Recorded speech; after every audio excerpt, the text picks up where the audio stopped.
In this video, we're going to talk about how the Excel workbook can help you make and track your budgets. So there's a lot going on in the Budgets tab, but it's really a lot less complicated than it looks at first.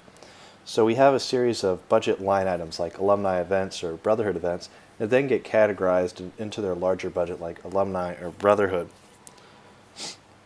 There are a lot of budgets here, and so hopefully most of your expenses fit into one of these budgets already.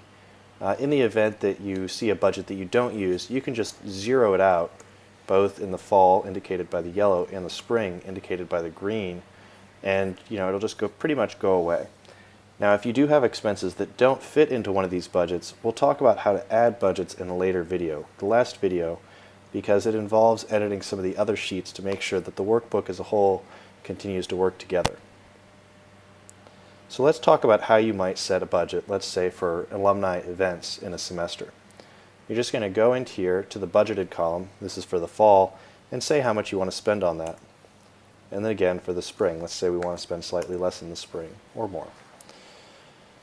You'll notice that as I fill in that 150, both the alumni total budget is affected, and if you scroll down, you can see the budget totals are affected.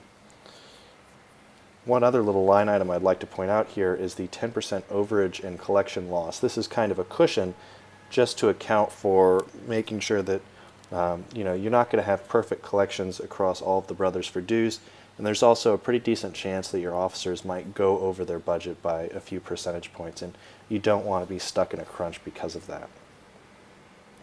So it's pretty simple, you can see, to add and change budgets, and everything kind of figures it out. Of course, you'll want to check whether this number at the bottom here, the budget totals, matches up with your revenues, and I think I've done a little bit of that here.